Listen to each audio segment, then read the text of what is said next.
Hi, everyone. Welcome to episode 23 of the Live Your Jam podcast. I'm Ellen McGinnis, your host. And this one's for all you parents out there. Let's be honest, we have all done it. We open up our laptop, we pull up the grade portal and check, maybe take a look at missing assignments. And maybe we've told ourselves to stop, but there it is because you just need to know. And here's the thing, that instinct comes from pure love. We're worried, we want what's best for our kids. It's that wanting the best for your kid love. But what if those small, well-meaning habits are quietly sending your teenager a message that you never really intended, that their growth is being monitored, that results matter more than perhaps curiosity, and that the goal is the grade, not the learning, and not them. So my guest today is Dr. Carla Caturia with over 20 years of experience as an educator, leader, professor, and coach. Dr. Carla has helped more than 10,000 tweens, teens, young adults, and most importantly, their families. She draws on her background as a secondary teacher and assistant principal, as well as a professor, and she's the founder of the House of Rise. She's doing something that I find both urgent and helpful. She's helped families and teams to swim upstream, and that's to resist the cultural trend that college is at all costs here in the United States, and that teaching kids to make decisions that work for them versus what society tells them to do. So the link really is this, and while much of this work on this show focuses on adults who wake up in their 40s and 50s realizing they've spent decades living somebody else's version of their life, Dr. Carla is intervening before that happens. She works with high achieving teens. We're going to talk about what that means and their families to ease the pressure, shift the dynamic, and help young people reconnect with what actually resonates with them from the inside, which is what Live Your Jam is all about. She also has her own story of stepping off the expected path. And she's not afraid to say out loud what parents quietly fear that's true, that college isn't for everyone, or there's different ways to get there. And pretending otherwise might be costing our kids more than we can realize. So I was so delighted to find her work because this is a topic that's important for all of us. So, Dr. Carla, welcome to Live Your Jam. I'm so looking forward to having you on, you being on. Yeah, thank you so much for having me. I'm excited about the conversation. Absolutely. Great. So let's Yeah. just jump into it. Let's get into your story and your work. But before we start talking about teens and the way that you help teens and their families, I want to talk about you. You've had your own career shift before you got to this work. So just take us back if you can. What were you doing before that kind of cracked open and how did you get here? Yeah. So career wise, I was a teacher, assistant principal, college professor for 20 years. And I was, from a personal career standpoint, kind of chasing the next level. I went into leadership and did a really good job at it, yet was kind of selling my soul, was not sure I was really helping to the best of my abilities or fullest potential. Was I living my purpose? I always want to help people and kids and families. That was always a constant, yet was the school system placed for that? And I got to the point where I was becoming a principal and I just kind of stopped. I was like, I'm not doing this. And I ended up leaving education, and it wasn't with a sour taste in my mouth. It just was, this wasn't right for me anymore. I wasn't showing up well enough for my kids, and I wasn't really helping them with what they needed most. I would sit across families and know there was these other steps I wanted to take to support them, but I couldn't do it because I had to go outside or go do some emails or paperwork or whatever it might be. So my responsibilities didn't allow me to really do what I know was intended for me to do. And so I started this entrepreneurial journey and I haven't looked back. Yeah. Yeah, that's great. I think sometimes what you're describing, and when I work with leaders as well, because you work with leaders and you were one in that system, is sometimes the system doesn't allow us, it's a construct, and it doesn't allow us to do what we think is best, right? Because they can often be a one size fits all model. So I heard a little bit of that in there too, is sort of like there's things we want to do, but we simply can't because we're in this other model or system. So good for you, because it takes a lot of courage to step out and kinda double down on yourself. It's important for, I think, leaders to model that as well. So let's talk about the high achieving team. What does it actually look like in real life? When I first started doing this, it's like you work with troubled youth, right? And it's like, actually, no, I work with kids that are struggling, but it's underneath it all. they might be getting good grades and have friends and do all the activities. Like life is good, yet they're not sure how to navigate things, how to navigate big emotions, how to handle pressure, how to stop overthinking or be perfectionists. So that's what I support them through. And I support them through removing the resistance that gets in the way of them living to their full potential and thriving. And their parents can see them at the next level. They just can't see it themselves. And they start to really in turn stop trusting themselves. So I call this whole thing the success without self cycle. So they're very successful, but they've lost themselves. They don't trust themselves and then they kind of break down. And the hope is that parents reach out to me before they are dysregulated or withdrawn or they fall apart. But sometimes it happens, sometimes it doesn't. But that's how it kind of manifests. And we work to unwind what they have been doing and how they have been showing up for themselves and rewire their brain to then believe in themselves and cancel out that negative self-talk and really become powerful. Yeah, Yeah. no, well said. So that's helpful. I think a lot of adults can relate to that too. I think you talked about it a little bit in your origin story here is sort of when thing I call it the success to significance group, but it's like when things look great on the outside, but inside we all can know this, it's not. So what are the signs parents often miss when everything on the outside looks good, but the inside they're struggling a little bit? I think like there's obvious things like they're shut down or they're arguing or they have an attitude or there's conflict at home. That happens. And some of that can be attributed to being a teenager. And also, there are signs that there's too much for them to handle. They're not sure how to handle it. And sometimes it could be withdrawing or it could be procrastination or they can't make a decision or relying too much on outward external validation or pleasing others. And so that's what parents can look for. I think they, myself included, on the outside at family events or at school or wherever it might be, they seem quote unquote normal. I don't love to use that word, but like it's fine. That everything's great. I have good grades. Life is good. Yay. Yet they're not prepared for the transition to college or the transition to high school, or they don't know how to interact with friends socially in a healthy way, or like the list goes on. So they've kind of developed coping mechanisms such as keeping themselves busy or involved in everything or other things such as social media, whatever it might be. And not really like it's very uncomfortable for them to feel their emotions and their feelings. And it's very easy for them to talk about school or sports or dance or whatever they're involved in. But it's very difficult for them to kind of connect with themselves because that brings up emotions that they're not sure what to do with. Yeah. So I help them through that. Yeah. Well, it's Yeah. a pressure cooker out there. I mean, it's interesting what we're doing to teens right now, and social media is a part of it, and Jonathan Haidt has done a lot of work in kind of phones and what it's doing to us, but there are a lot of external metrics out there, like the online grade portals. I don't think my parents ever knew what my grades were, the college resume building, and they're starting in sophomore year for kids to start the college application process, and here Mhm. in California, the state school system is so impacted, it's virtually impossible. I mean, it's incredibly difficult to get into our universities and state schools here. So some of this could be killing initiative, right? Because it's almost so difficult. And you say that like it's a bold claim that you're making, but just walk me through how does this external praise and all this constant monitoring backfire?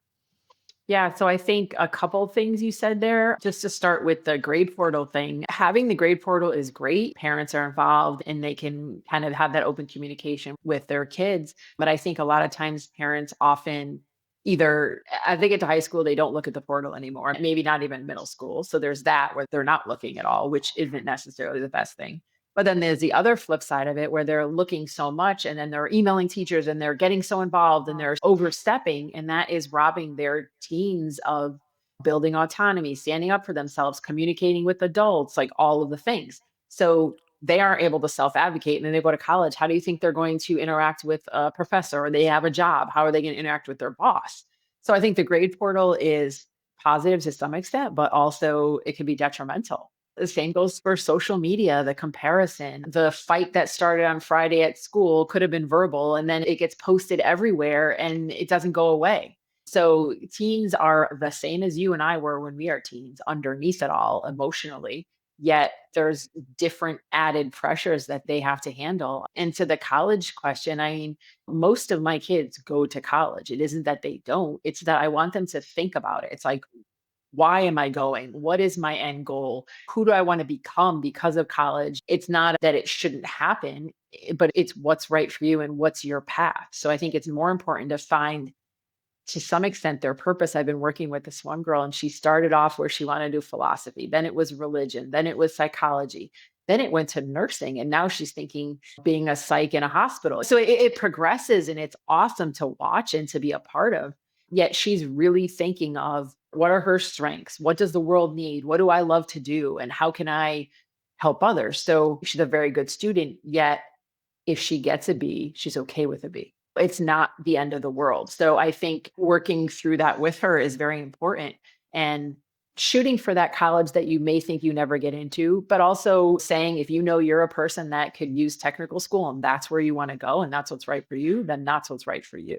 It's a societal pressure that you must do this, that, and the other thing. Yeah, Yeah. it sounds like in the case of your one student that you're working with, like, it's an intentional kind of reflective process, which I think is so valuable to be able to teach teens that, and that it's not just the end goal, it's kind of the process of sorting through, and I like the journey that you described with her.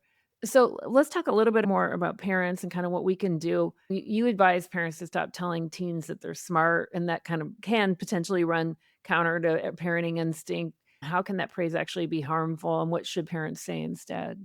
I think it's all about really praising them for their effort, not necessarily just the outcome. So I think I'm smart because my parents always told me I'm smart.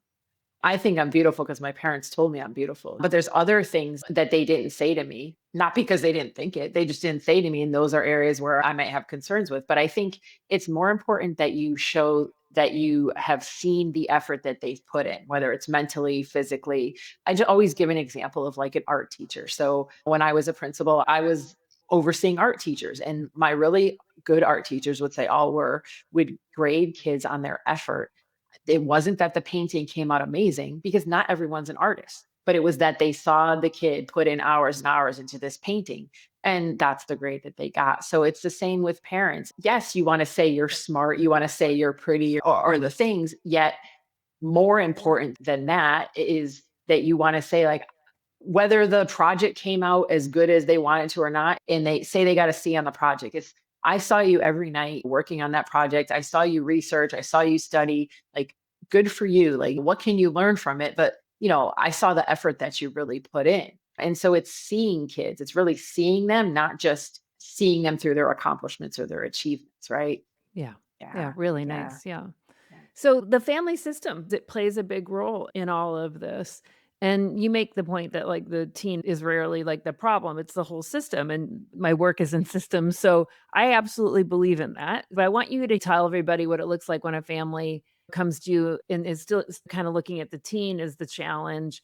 And you're like, no, it's all of us. So how do you talk about the family as a whole, not just the kid in your work? Yeah, I think it's all centered on their values as a family and their standards. Many of my parents come to me knowing full well that the role they play in the way that their teen is and behaves and acts. And then many parents have come to me also. And it's not that I won't work with them, but I have to kind of explain to them and coach them through the fact of, yes, I'm going to work with Susan here, yet it's not just about Susan. And that's kind of why I structure the way I work with families the way I do, that it's not just Zoom calls with Susan, it's text messages supporting the whole family, it's calls integrating all members of the family, it's just parent calls, it's summaries that I send them. So there's that constant communication that all is involved in.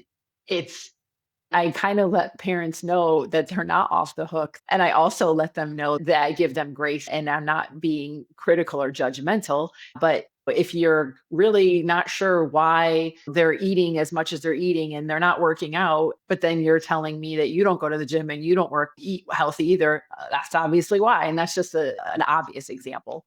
Yet it's a lot about modeling. And if you're going to work with me, you got to look at yourself too as a parent. And it's not just your teen, and that's what's gonna create the change. It's not about blame, it's just about creating the change for your family. Yeah, it's a little bit like going to couples therapy and saying, "Fix that person," you know what I mean? And so and we Yeah. all know in relationship, we're mirrors for each other. So, no, I think that's great. I think that that awareness and you including the whole family, well, the parent and the child, and there may be siblings sometimes too. I'm sure you come into one, like, where there's a really star student and one that just doesn't like academia or even the rote aspect of learning so much. And because I think kids who like the rote, it can be very school's okay because it kind of fits that a little bit of that model. So it's great that you're doing that with people. So I mean, when the family has actually gotten it right, what does it look like? I mean, we can kind of infer based on what you said. Give me some examples of what parents do differently once they kind of understand that they're part of this too. I think that it's that they are all about growth. So they either have done their own work or doing their own work. And so everyone in the family is on board for growth.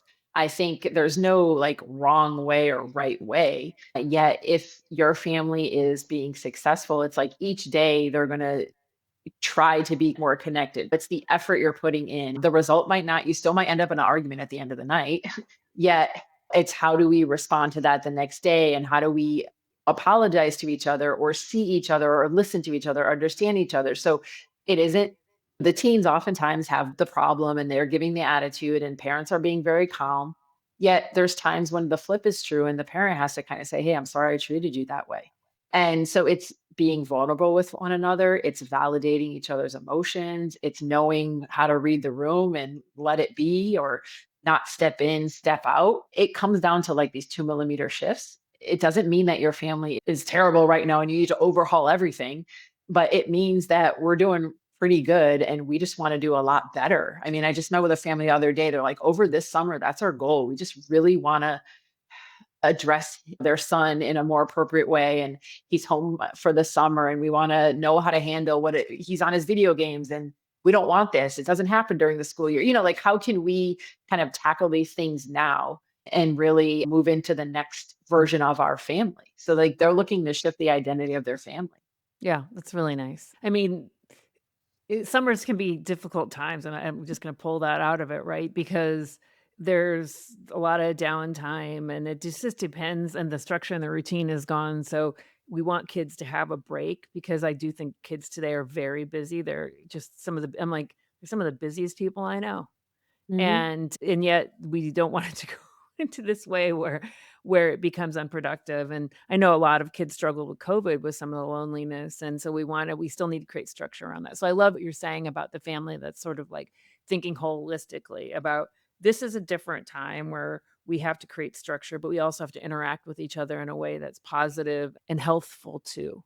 No, and I think families are thinking even more differently too. To your point, I have many parents that are going to private schools or homeschooling or online school. So the routine and the structure are important, and they're thinking differently. Like, is this school what's best for my kid? And the public school may very well be what's best for their kid. But I think you even touched upon it earlier. If you're like a rote thinker and you like school, it works for you. If you don't, maybe there's an alternative. So I think the reason I attract those kind of parents is I'm looking at it from a different perspective, and so are they. And I think that's healthy for families. Yeah, absolutely. So one of the things that I love about in your work that you talk about is flow, right? Because for Mm. me, I talk a lot about intuition. I think intuition is the language of the soul, and I'm trying to help people kind of tap in and lead a soul-led life. So it's difficult, right? Because there's a lot of external things we can latch on to, and it's almost a mirroring of both, or knowing when to take insight and wisdom from the soul and then take it out into the world and action. So that inner compass is really important. And I have Mm. so many of my friends who know the work that I do, and they're like, "Can you teach this to my kid?" And I'm like, "No, sorry. I'm working with adults right now." So I'm so glad that you're working with kids on it. But you really talk about how teens can unlock flow as a path to motivation. I love that. So can you talk to us about that? Because I can talk about the adult version of it, but what does flow actually look like when, it's in a teen? I do this with all of my kids, yet it often comes up a lot with my performers, whether it's dance or theater or things like that, or my athletes. So they know what it's like when they're in flow, when they're throwing the ball or kicking it or whatever it is. And it's basically time distorts. You're not thinking of anything else. You're focused. They call it locked in, and it is locked in. And just like that, they don't know this, but their inner critic disappears. They don't have the negative self talk or the doubt. It's just like they know they can do it and they don't have to even think I can do it. They just are doing it. And then their performance increases. And so, unfortunately, as humans, we can't always be in that peak state. Yet, the goal is to be in a powerful state more hours of the day than not. Right. So, and that could be in flow in an activity, or that can be just feeling good and feeling good about ourselves. And I think the things that block it are distraction and lack of focus or overthinking or pressure. But I really work with them on various strategies to kind of, it starts with just curiosity. And as they have hurdles that they overcome, instead of looking them as blocks, it's just curiosity. So it kind of just softens the way they look at the opponent or what struggle they're coming across. Then they move into passion and purpose. Then they start to have autonomy with what they're doing and then they master it. So it just takes time. And there's numerous strategies that we use, but it really starts with that self talk and that belief. Yeah. I think even the awareness that they're in flow so they can know what it's like and they can know, the difference between the inner critic and when we kind of settle the ego down. I mean, a lot of the work that I do with people, because I think there's blocks to intuition and the mind is one of them. So I talk about the mind being an ally, not the dictator. And so I'm sure I always tell people you're not your thoughts. And if somebody had told me that when I was a teen and worked with me on that, honestly, I don't know. So are you talking to kids about that and flow? Because the egos can always look for a problem. That's what it does. It looks to keep us safe. It looks to keep us right and in our identity. It's not a bad thing. We just need to know when to move it out. And this flow state is when it sort of automatically leaves, right? Because we're Hmm. we're we're not we don't need it in that moment. We're in the thing that we love, and there doesn't need any talk about that because that's what the flow is. It's a release of the ego, really. So how do you talk to kids about their thoughts, like, and share that information with them? I mean, to your point, it's really like oftentimes the attitude or the outward experience is all protecting themselves from something what's in. And their brain, just the same way, is protecting themselves from feeling that way, whatever that way was.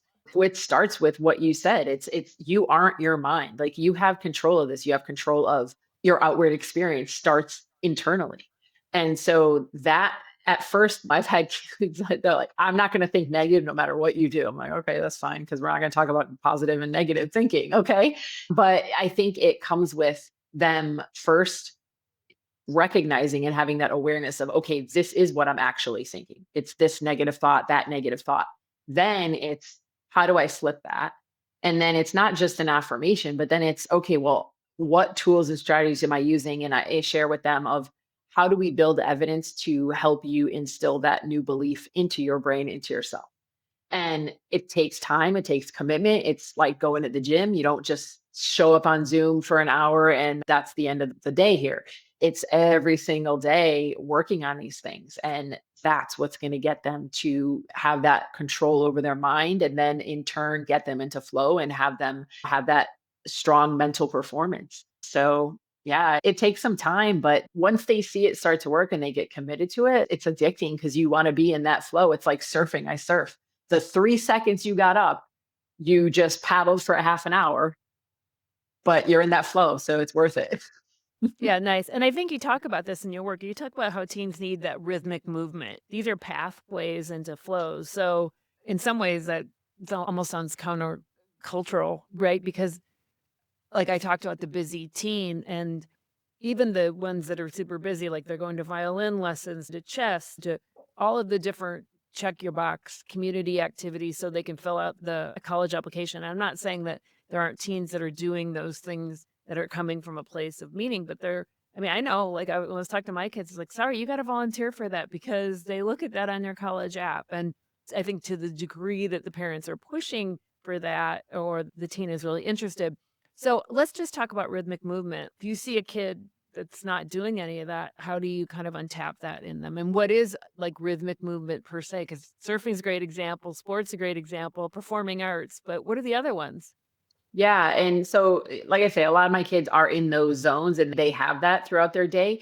Yet even those kids that have that throughout their day, I have them delineate a specific practice where they're doing, they're listening to music. It could be dancing, jumping jacks, trampoline, whatever it is, while they're thinking those positive thoughts and listening to that music. So it's having that exercise already in your day is absolutely a positive. And for those that don't do that, it can be challenging. They don't want to do that for various reasons. So it has to really also comes down to the partnership between me and parents, because I can keep saying it to them, and they say they're going to do it. And then parents are also just sitting on the couch. So that isn't going to work in that household, because then I have to speak with parents and say, "Are you guys gonna get out there and just go for a family walk?" It doesn't have to be running a marathon.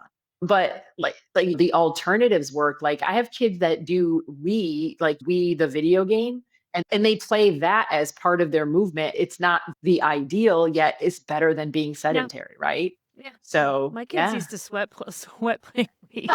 So I 100%. get it. I get it. Yeah. I mean, you gotta Mhm. use the tools that you have.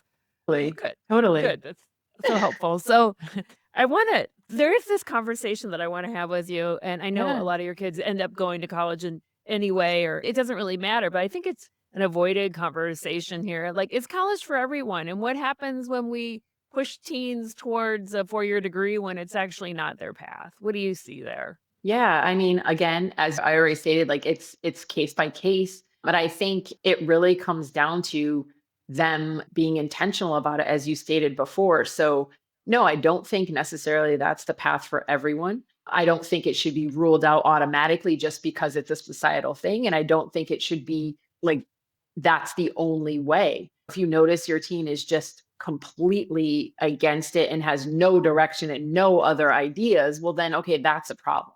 But if they're explaining to you, like when they're clearly in their passion, doing something they love and knowing that the world needs this, then that's fair. So I think I have a brother that went to college and he finished later in life, and he has a massive bill and he will never pay off that bill. I don't like to put that on him. He will pay it off, but it's just this mountain there. And I think college for him was a good decision, and the career that he has chosen is perfect for him. So that may just be the world we live in. But then I also have plenty of kids. When I was a principal, we had a huge auto mechanic shop. And I had so talked to kids that they couldn't pass anything in school to save their lives. And they're now working for these huge brands as mechanics, making more money than I was making at that point. So I think it comes down to really having open communication and honest conversations as families, and not just making a decision based upon the neighbor or your brother did this or your dad did this. And that's not to say like the bottom line for your family may be college, but there's also the case of, do you go to a local school or do you go far away to begin with? So I think some of it even is just a matter of, hey, we want you to build some autonomy, try out the local college for your basic courses and go from there. So I think college is good and it's a great learning experience. But again, I mean, many of your C students are the ones that are the bosses and the entrepreneurs, and the A students are working for them. Yeah. It's a range, and you've kind of addressed that, and I just loved hearing you talk about it. I think the intentional piece is important, and if somebody doesn't go after high school, it's okay. I have a lot of friends that went late, like, went because that was the norm, and then they just weren't ready. My cousin just finished her doctorate at 52, and Mhm. but she went to, USC, which is a great school, but it didn't work for her. Like, she wasn't ready, and so she had to go then later on went back. I have a number of friends where that's happened, and regrets on that, but sometimes that's not the right path for them then. And the maturity piece is recognizing kind of what is the right path for you. So I agree. I Yeah. think parents should be more open to like everything's on the menu here. And if the kid's like heading towards it and wants it, great. But Mhm. other ones, and we have a great community college system here in the United States. We have a poor trade system, but there's other countries that do that really, really well. And I think we're kind of learning that lesson because the return, like use your brother, return on investment for college is it's a question mark. It's not what it used to be. And with Yeah. college loans, so I think everything should be on the table. It should be a discussion. And frankly, there's a lot of people, especially way younger than I am, kids that can make a lot of money online doing things that I don't even know how to do. And then Totally. what do you do with the rest of your time? You can spend your time doing something that you lose track of time doing, like volunteering or helping people. So it's not necessarily the used to be where you just go and become a doctor or a lawyer or something like that, though that's one path.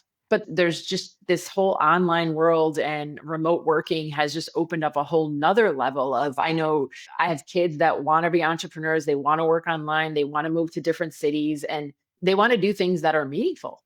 And so Yep. it doesn't mean because you didn't go to college, you're not doing something meaningful. You don't have to have the business degree. Yeah. Yeah. Absolutely. I think we need to encourage that as well as parents. So, what are the alternatives? Let's talk about some of the alternatives. Like, there's the classic path to college. There's the junior college route. There's taking time off to do other things. Like, what are some of the alternative routes you see kids doing these days? Well, and it's funny because I see it in families prior to college. So I have families that I work with that are in world school. So they travel to the Maldives, they travel to different countries, and they homeschool their kids, and they have tutors, and then they take them to different countries and they learn and meet people there. I have kids that do their sport all day. They snowboard or whatever their sport is, and then they do online school. And so Yep. it isn't almost necessarily a college conversation, but it's prior to that. And so if you live a life like that prior to college, I have other kids that were homeschooled. They finished high school and their third year of college at 17 because they were so advanced. That was amazing because then they only had 1 year of college bills. So there's so many different alternate routes that, and as far as careers are concerned, I probably don't even know half of the careers that are out there because there's skills that I It's don't have. So the days of you being in one job for 30 years, that's not the world we live in. And it was very hard for me to leave my career after 20 years, but now I'm not shifting out of this career and this business anytime soon. Yet I see the light of, oh, yeah, I could do something else if I really wanted to. And yeah. that's me as an older person. A teenager is definitely thinking like that. They are Yeah. thinking different, and they're kind of thinking really more ingenuitive ways of kind of making a living than we were. So it things are changing right now and dynamically. So for the parent who is listening, if your child doesn't go to university, what is the plan then? And I think for parents, it's a nice next step for their maturity and autonomy and also learning. And I know for myself, when I got to university, the learning was so much I loved it because high school felt like, "Oh god," a little bit boring, and then when I started studying things I actually really liked, that I got more lit up. But what about the parent? How do you talk to parents if you have a kid who's like, "I don't wanna go to university," and the parent's like, "Oh, this is not good." Like, how do you navigate that? I think I can share a story of a family I worked with, both daughters, and they were a year and a half apart, Irish twins. And their parents had regular jobs, yet on the side, they had properties. So part of this discussion also, and I'm not going to go on that tangent, but is about investing and can you have passive income as a family? And how do you do that? And teaching them financial literacy, because obviously a job is about money as well as service. So Yep. there's that piece of it. And this family was the daughters, I worked with them when they were upperclassmen and they had all these ideas of college and what they want to do and what, and one ended up doing technical school, college to become the contractor portion of flipping houses. And the other is going to be more on the real estate end. And they're actually going to most likely be a team later on in life and do work together. So there's no formula, but you have to really make sure that your teen is not doing something because they think you want them to do it. They're not doing something that their friends are doing. Also, a lot of kids that I work with, I find out later we'll be talking about this career they want to do. And they're like, yeah, that's because I was watching this series and I got really into it and I wanted to be like some sort of lawyer. And I'm like, hold on. I'm glad that you were interested in that. It's great. Yet we got to work through, because this may be your path, but this isn't your path just because you watch something. So it's really lots of discussions and being open to listening to them as well as open to the options. Like if they say something that seems outlandish that they want to be, if you react to that, then they're not going to share with you anymore. But if they share that they want to do some online job that you never heard of, the answer should be like, can you tell me more about that? That's all. You're not agreeing, you're not disagreeing, but just tell me more about like what your vision is or how you see yourself doing this.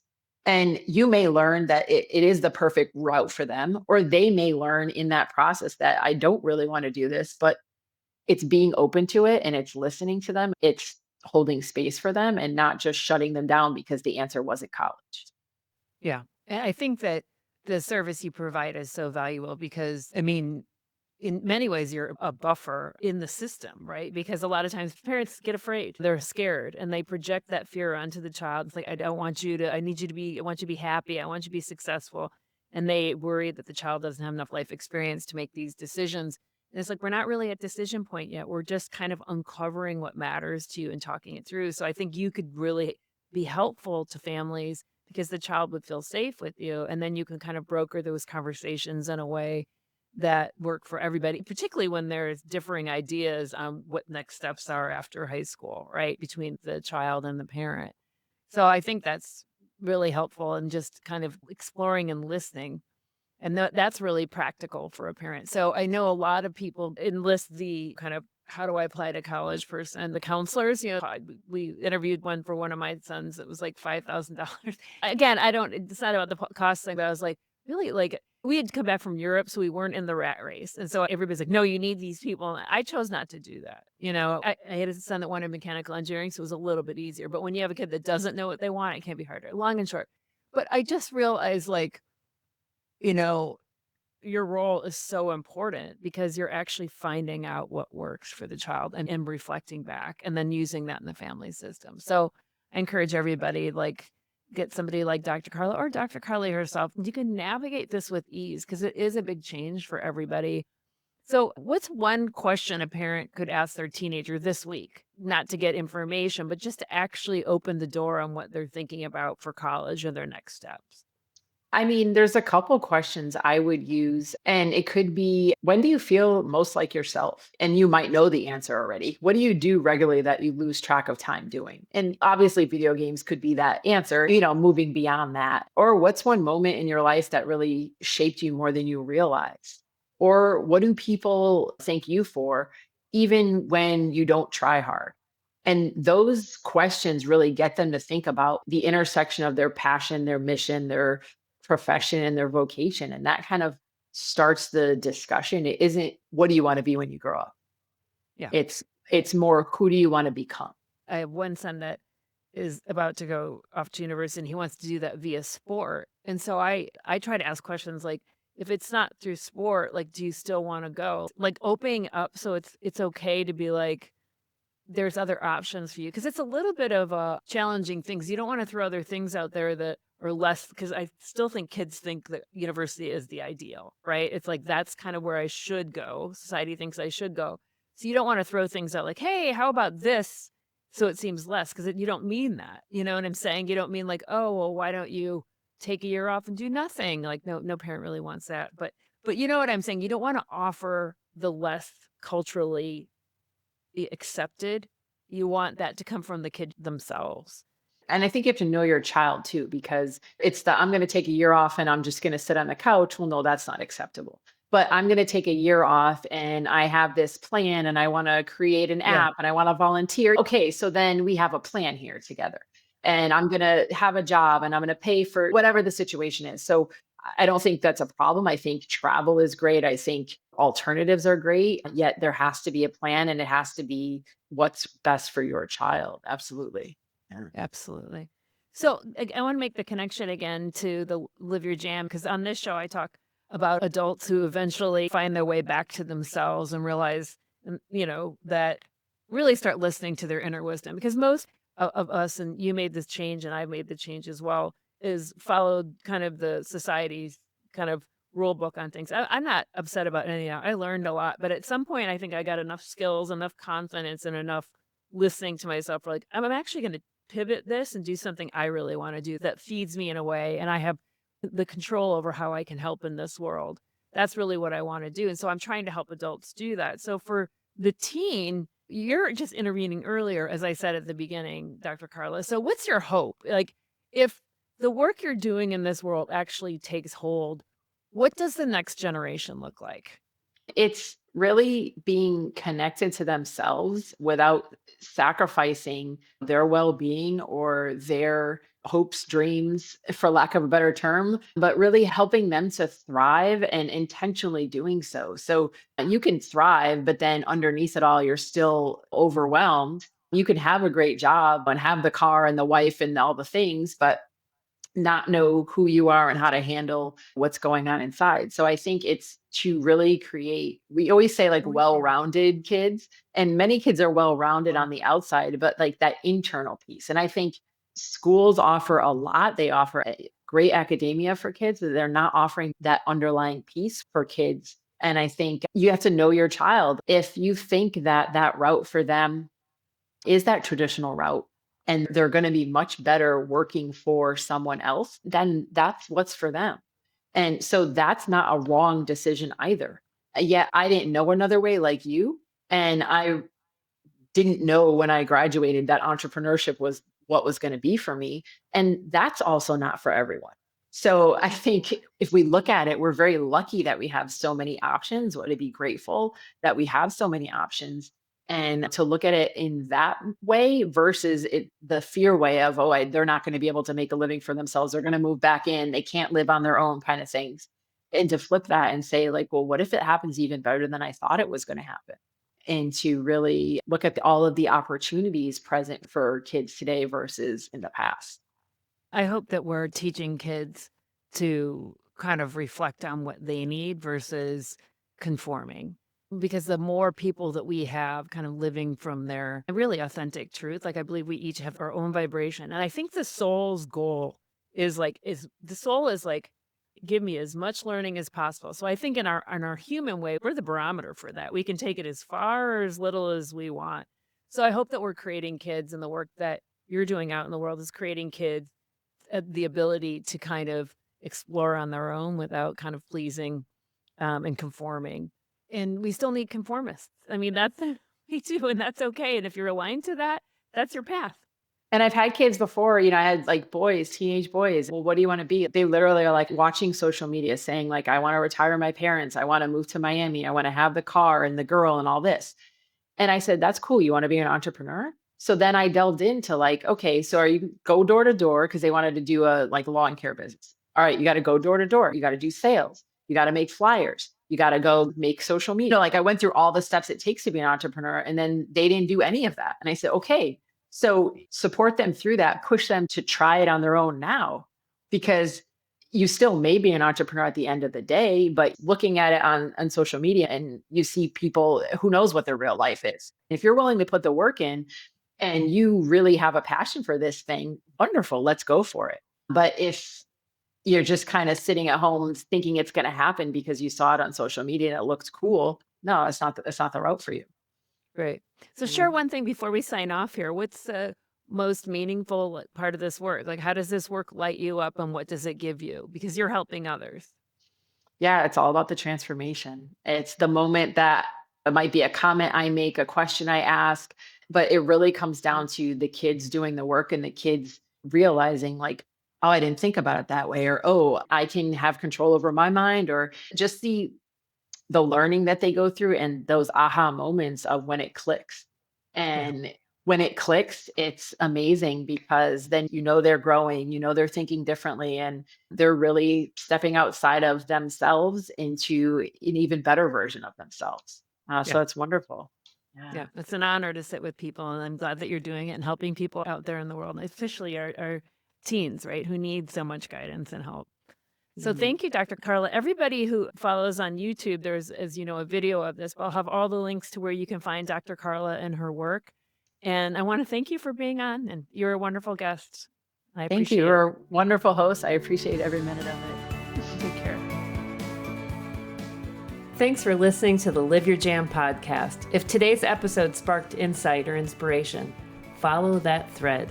That's your inner wisdom speaking. Share this episode with a friend who'd vibe with it, and if you're moved to, leave a review so others can find their way here too. Remember, the dreams that stir within you aren't frivolous, they're instructions from your soul. You can listen on Spotify and Apple Podcast, or watch the video version on YouTube to see me and my amazing guests in action. Until next time, keep listening in and keep living your jam.